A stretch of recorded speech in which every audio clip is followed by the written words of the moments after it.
Mag-abroad na din ako. Aray! Ay, sorry. Ano ba yan? Sorry, miss. Gladys! Pekto! Ano ginagawa mo dito? Ikaw pala yan, Mare. Ikaw ano ginagawa mo dito? Ano ka ba? Ako na nagtanong sa'yo. Ay, hindi. Kasi bala ko magtrabaho abroad eh. Eh, sabi nila, marami raw programa at serbisyo bibigay ang OWA doon sa mga taong balak mag-OFW. Ito ba yun? Oo!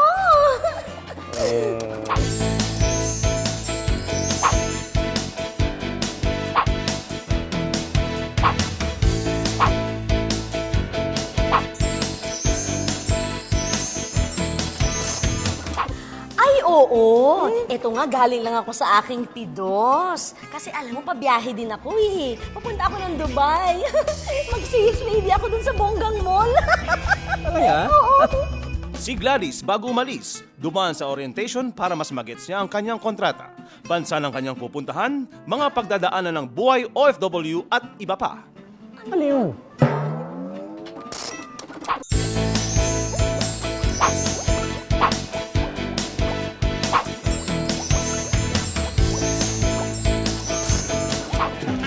Uy, Pekto, alis na dyan. Mamaya pa klase mo. Marami pang education at training benefits ang pwedeng i-avail sa OWA. Oh, talaga? Baka bang OFW lang yan? Paano ang pamilya ko? Aba, sigurista. Ang OWA scholarships ay pwede sa'yo at pwede rin sa mga dependents mo. Ito ang pwede sa mga dependents mo. May SESP o Skills for Employment Scholarship Program. Ito ang Vocational o Technical Training Scholarship. Ang EDSP o Education for Development Scholarship Program naman ay para sa mga dependents na magka-college na. Teka, saan eskwelahan pwede pumasok? Sa SESP, sa lahat ng TESDA accredited technical schools.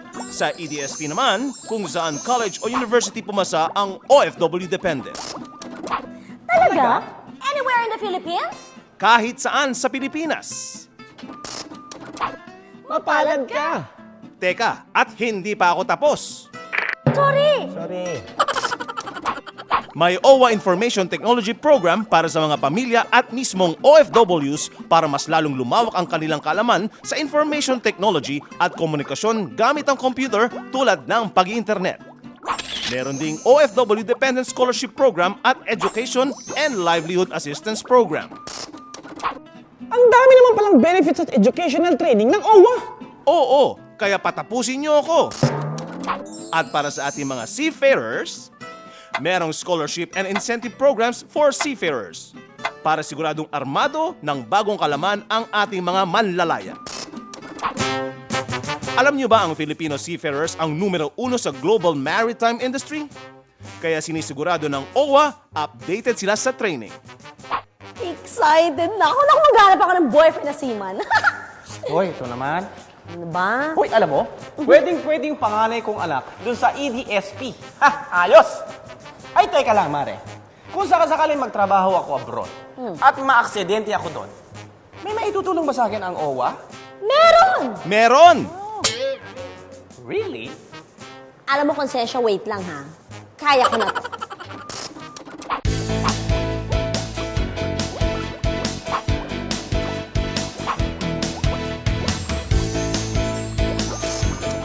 Pekto, may disability at dismemberment benefits para sa mga OWA members. At kung sakali mang pumanaw ka, Eh, wag naman po! ay hindi, ano ka? Bakit gusto mo akong mamatay? Hindi, ang sabi ko naman, kung sakali man, ikaw naman. Anyways, if in case madeds ka, may burial at death benefits para sa mga dependents mo. Buti kung ganon! Kampante na ako! At may makukuha ang pamilya ko kung sakaling may mangyari sa akin. Mare, naalala mo si Jan? Oo, si John, bakit? Oo eh. Kasi nasa abroad daw eh, sa Middle East. Kailangan ko siyang mahanap eh. Ay nako, I'm sure makakatulong ang OWA dyan. Korek ka dyan! Isa rin sa mga serbisyong binibigay ng OWA ay ang Welfare Assistance Program. Pag nagkaproblema ang OFW sa abroad, andyan pa din ang OWA para umalalay sa kanya at sa kanyang kapamilya na nasa Pilipinas. Kasali na dito ang location of OFW whereabouts. Ano? Ang ibig mo sabihin, makahanap ko si John? Oo! Wow! Sige nga. Owa, pakihanap nga si John Fair sa Dubai.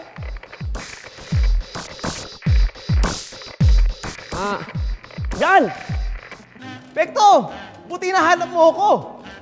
Oo, salamat sa Owa, nahanap kita. Pare, bago t-shirt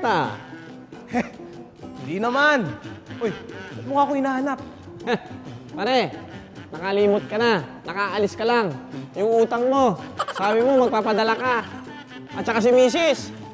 Nagtataka bakit daw ang liit ng pinapadala mo. Ito naman. Magpapadala naman ako eh. Kung pwede nga lang umuwi dyan eh. Miss ko na kasi misis ko eh. Ang OWA ay may repatriation program na tumutulong sa pag-uwi ng mga OFWs. Uy, pwede ako! Sorry pare, hindi. Hindi ka naman distress. Oo nga, nag-iinarte lang. Hindi kita kinakausap.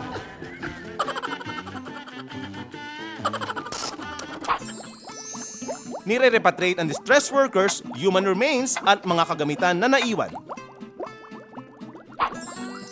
Aalalay din sa airport ang mga taga-OWA.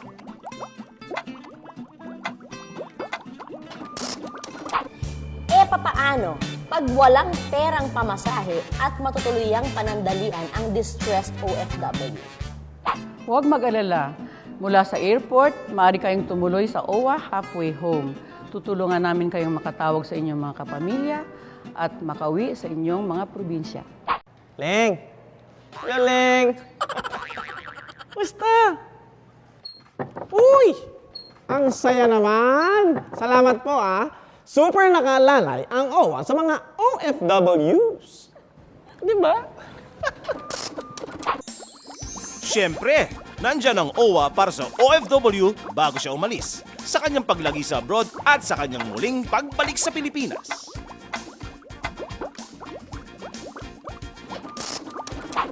Naku, Pekto. Excited na nga ako umuwi. Bala kasi namin ni Miss magtayo ng negosyo. Natanong ko yung reintegration program ng OWA sa welfare officer dito. Kaya si Mrs. padadaluhin ko ng financial literacy seminar ng OWA dyan sa Pinas. Ha?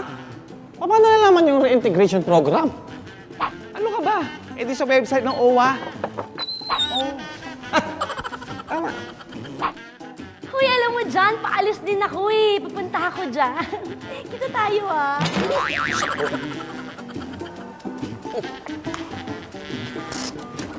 Ang OWA ay may operation center na bukas araw-araw 24 oras para sa mabilis na aksyon at serbisyo.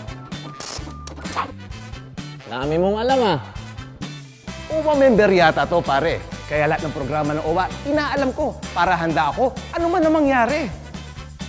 Yan ang OFW.